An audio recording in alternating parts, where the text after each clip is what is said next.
What is going on YouTube, y'all squad? This is your boy Yakutis. This is your review for Belle Collective Season 5. I believe it's episode 5.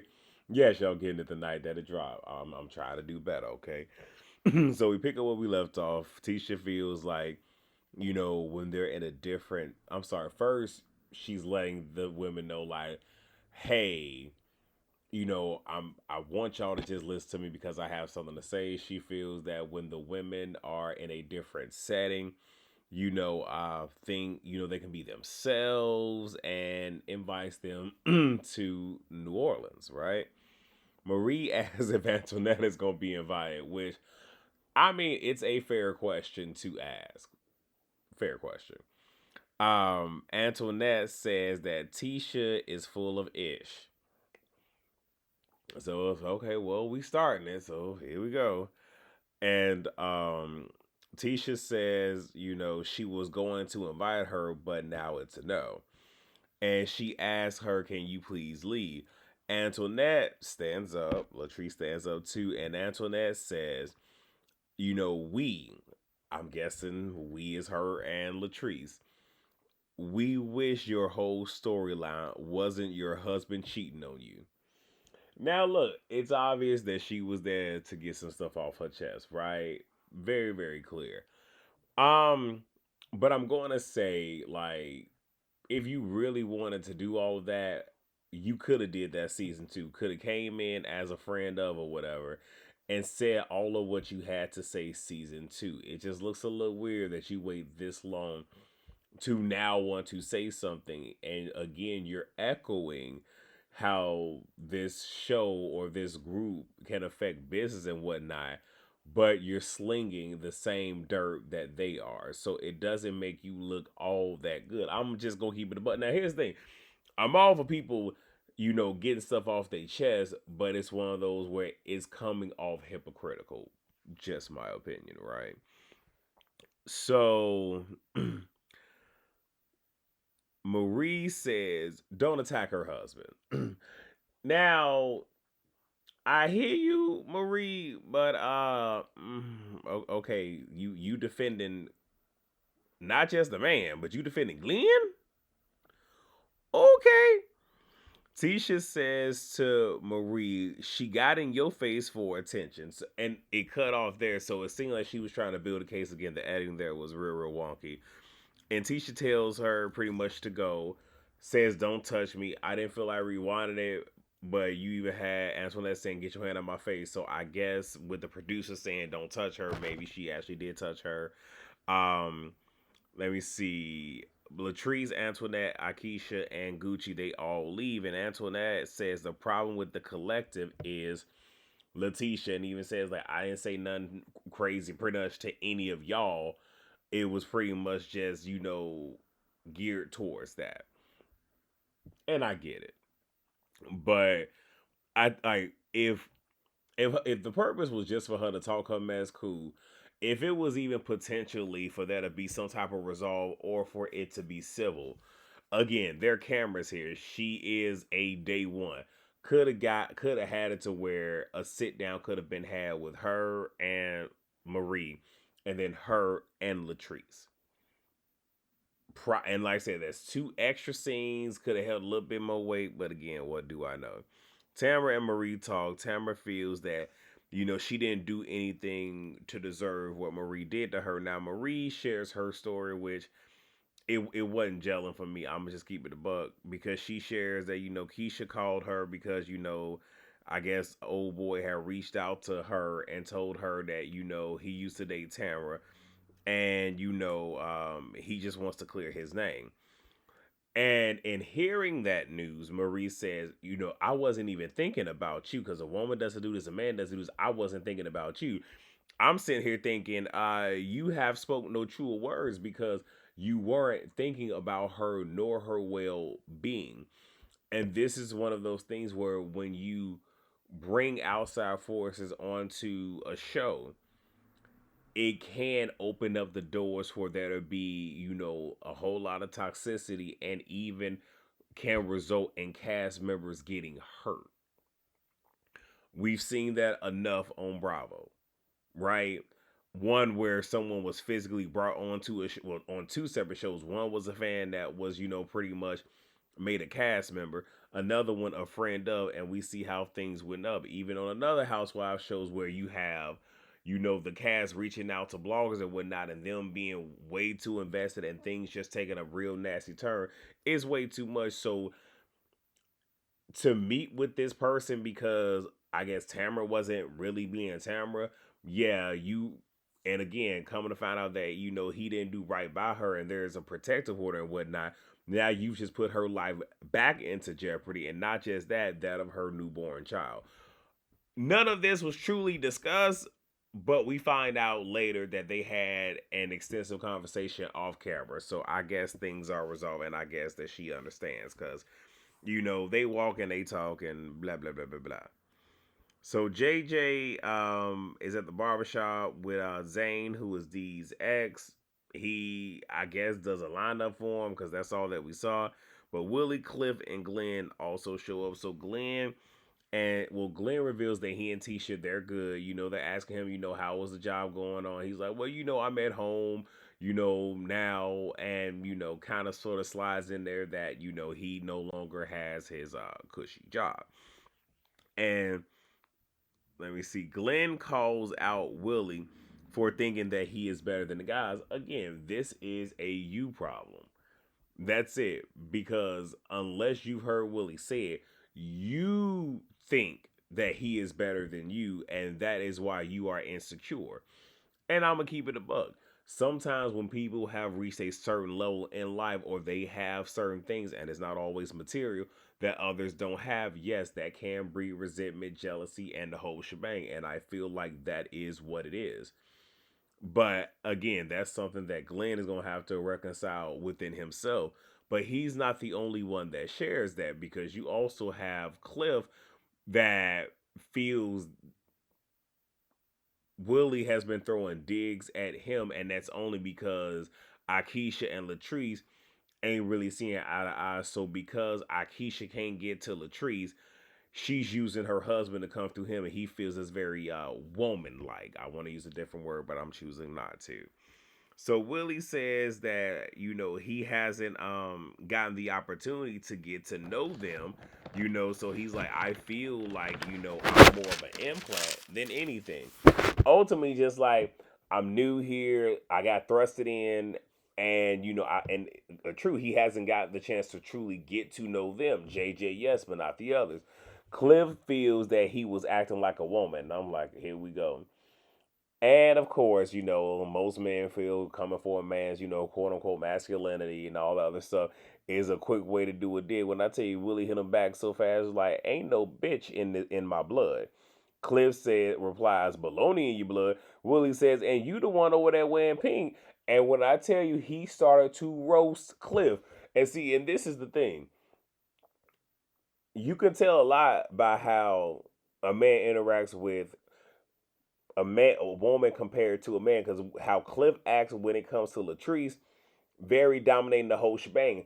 He can't have, and he can dominate her because of position, and I guess whatever wealth he has compared to her in a relationship. Him trying to come for Willie, you really can't come for Willie, and Willie, unfortunately enough for him, has not only vocabulary but is quick witted, and was literally hitting him with zingers to where Cliff, if I called it Cliff, Glenn, I meant to say Cliff. Cliff could not recover. And Cliff is kind of mums the word, and again, I found that to be funny. And Glenn invites the guys to, New Orleans, even though that isn't his trip. So I guess the way they're having to go is Letitia's inviting the women, Glenn is inviting the men. Okay. And JJ wants to do the podcast with all the men because he and Willie have been doing a podcast together. But Cliff whole thing is, I don't know how I feel about that, because the energy might be out. We're looking at him like, bro, but we in here, we drinking, we playing pool. Like, what is you talking about? Again, he's insecure too. Why? I don't know, but whatever. So we get Latrice. She's an ambassador, for voters registration. She's at an event. While there, Tambra and Selena show up to support her. They rehash the improv, situation. Tamara talks about her and Marie talking and how it continued outside, off camera, and Marie now understands, but Damon won't join them for the trip, because again, they have a child, so he's going to be, there with the child, and it's just going to be her by herself. Cool. Latrice lets them know that she's been having crime spells over Cliff and the business, and yeah, it is what it is. I mean, we can all give advice, but I'm pretty sure everybody been echoing the same thing since last season, and Josh said what a lot of us was thinking, so ain't no more for me to say. We get Latrice and Glenn. Uh, did I say Latrice? Letitia, wait, yeah, Letitia and Glenn. I'm sorry. Glenn wants to know if Marie is coming on the trip, and Letitia's like, "Why wouldn't she?" He's like, "Well, she ain't got no man. Is she bringing the bzz, bzz?" And I'm kind of looking like, bro, Marie coming and whether she brings a vibrator or not is the least of your concerns, especially with everything that you got going on and what you not telling your wife. The audacity. So Marie stops by and tells them that someone tried to send her and her family to glory, um, and started shooting at her house. Two individuals with machine guns, opened up fire, pretty much kind of spraying the house and whatnot. And she has to move. Now I'm gonna jump ahead to come back because we find out that no one was home. And when the when the gunshots started, she was 10 minutes away. So had she been home maybe 11 minutes or so early, things would have turned out differently. So there's more clarity there. Again, it's definitely a traumatizing experience, but her saying that someone tried to send them to glory, more of an attempt, but I guess tomato tomato. Letitia says her home is open to Marie. Marie is talking with her family, trying to, open up the doors of communication, especially with what just happened to her, but it's not really going the way that she thought it would because I mean no one has really bit. So now we get Gucci, JJ, and D. Um, D does not recommend co-parenting because they're going through a whole lot. She says she can have a convo and things can be good, but things can go dark. Gucci is upset because she didn't complete counseling, and D says it wasn't working for her. And what I will say is sometimes it isn't that okay, therapy sometimes can't work if you're not willing to be open and do the work, right? Sometimes it could be that therapy isn't working because your therapist isn't the right fit for you. Because not everybody's going to be the perfect fit. Even if you get the ideal, us being, black Americans, where even having a black American therapist, yeah, there's going to be similarities, but he or she may not be able to talk to your specific points. You feel what I'm saying? So it's a process. It's a trial and error, and sometimes it's just finding the right person that gets you. So I hope she does, go back to therapy. Gucci brings up hearing that she had dropped off her child and whatnot, and I'ma just like kind of combine this. Pretty much dropped off her child, turned off her phone, was at a bridge, was ready to, risk it all. But, and here's something that was said, and I hope people call it, where even though the phone was off, she was still able to be tracked. Do with that information what you will. But, you know, she lets her know that, you got to think about what can happen and not just that you have a child to live for. One thing I'm going to say is not everybody, like I said, there's prevention, intervention, postvention. And like I said, postvention, you can't do anything there. Intervention is real touchy, especially if you don't know exactly what to say. And I like to err on the caution of prevention. I'm actually, I probably need to get recertified, but I'm intervention, trained in the aspect of wanting to, take yourself out of here. But it's one of those things where you have to be delicate, and sometimes just telling somebody you have so much to live for, this, that, and the third, that's not always enough. But one thing that I've learned, especially, with me having those thoughts and being in a very dark place, as a teenager, is when things finally were starting to get better and I was starting to have these glimmers of hope and what made me happy, I had to, and I do this to this day, is think about one, I've made it through. So what did I do to make it through? And this was me without the resources and the whole shebang. Because again, 80s baby, born to baby boomers, and had the solid generation and the GI generation as direct influence. I'm talking about my grandparents. So that whole we don't talk about it, we just bury it down, we just gonna pray about it, the whole shebang, what goes on in this house stays in this house, not having the resources or the people around me to really deal with it, I had to deal with a lot of this myself. So having to remember what brought me through, but now being older, now having resources available, truly tapping into that and having to remind myself of what I have to live for, what is pushing me, and noticing when I start to see myself slipping, how to catch myself. But sometimes people don't always have those things to bring them back because it's not something that they've trained themselves to remember. And sometimes, yeah, I'll just stop there. But that's typically how that is. So hopefully, Gucci is helping her to, jot down those things of when you start to have these thoughts.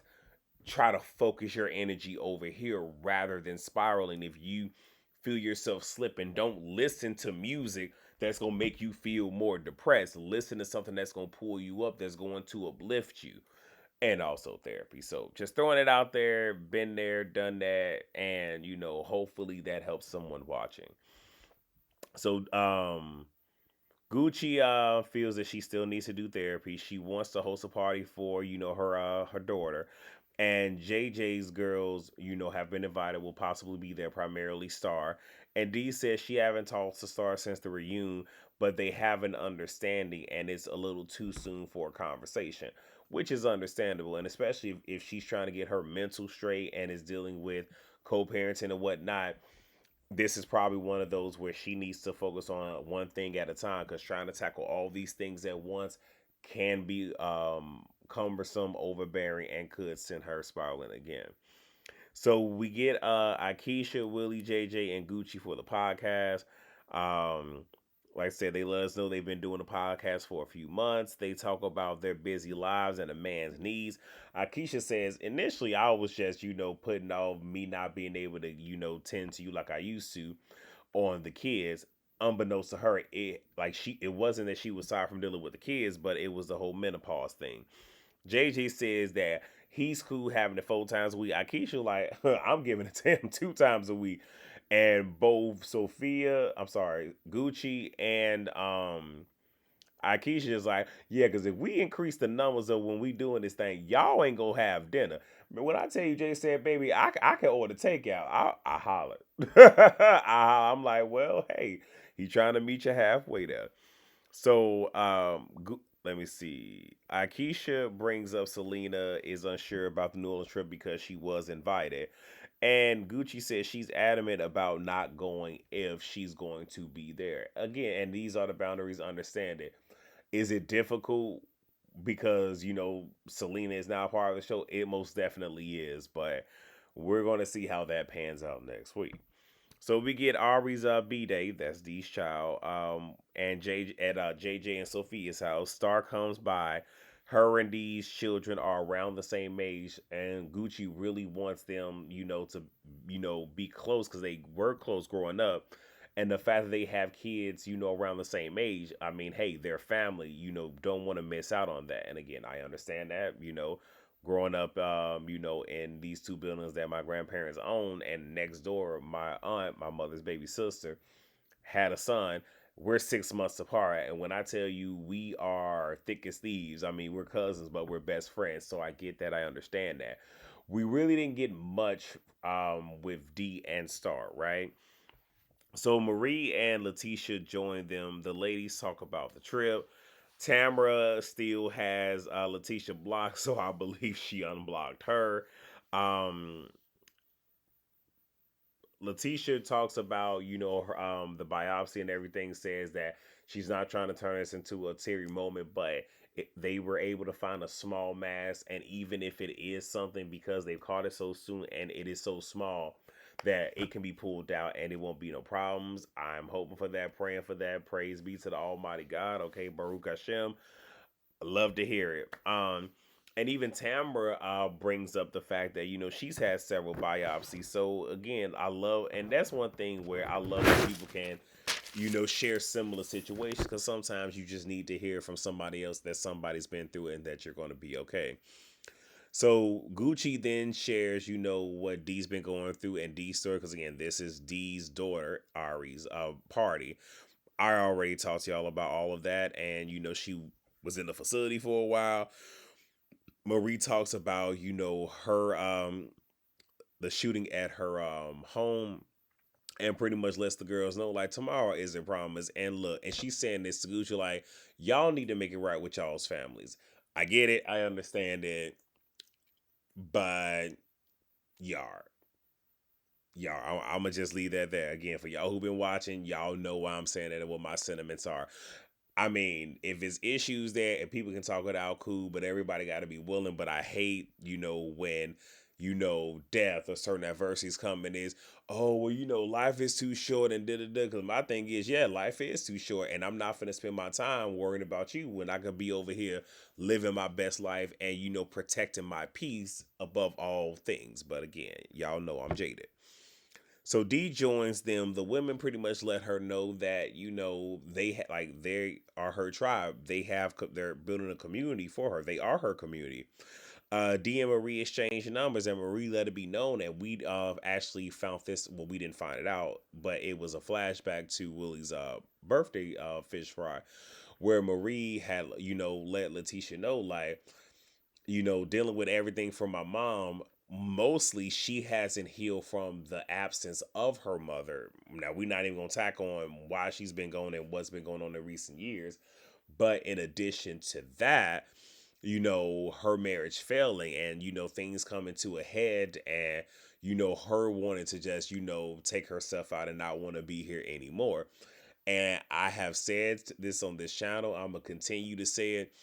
I understand that most of y'all who are watching in America with me and how America is to where certain adversities happen, you're expected maybe take 24 hours, couple days, and push it down, come back to work, start back over, and where you don't have that time to grieve or to really deal with what's going on. Like, and then it's this whole thing of rise and grind, and you got to be strong and all this other stuff, to where we don't deal with things, whether it be our mental, our health, or whatever.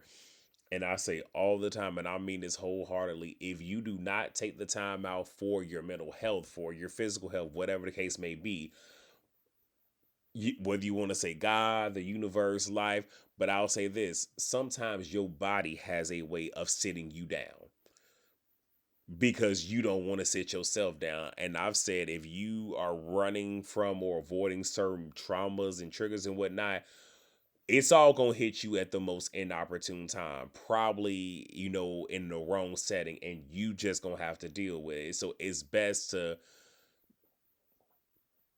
how can I say, just take the initiative to deal with it rather than letting life do what life does. So then we end with Letitia. She's finalizing the trip. Cliff stops by. To her surprise, Latrice didn't know. Cliff is there to clear things up about the steps that Glenn is taking, doing this on Glenn's behalf. Tisha feels that, okay, look, it seemed like everybody knew about him quitting his job before me. Cliff is saying he just found out a few days ago. Debatable. Cliff brings up Glenn almost ready to, start, the business and whatnot. But Cliff is then dumbfounded because he's starting to see, as he's talking to Tisha, oh, Glenn ain't really told her much of nothing.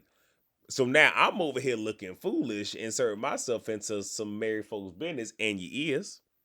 I understand that's your quote unquote boy, but just like you don't want nobody in your business, why you playing around in somebody else's business? So, you know, um, he reveals that, well, Glenn already done bought the truck, And then Cliff said, "What I think, I'm not sure," because he sees like, oh crap, oh, I done said too much. Oh, where do we go from here? And that's pretty much the episode. So we'll pick up from there and dealing with all of that next week. And hey, y'all, that's all that I got. So until I'm gonna try to get y'all, I'm gonna try to give y'all the reviews the night that they come, like the night that the show airs. Operative. I'm going to try. Okay. If not, you'll get it the next day. So until then, if you don't see me Sunday, you will see me Monday. And the whether you like it or not panel, yeah, it will be here. So make sure y'all are back here on Monday. So with that being said, I love you all. Have a blessed weekend. Please rate, comment, subscribe, and share. And I will see you all for the next one. Peace.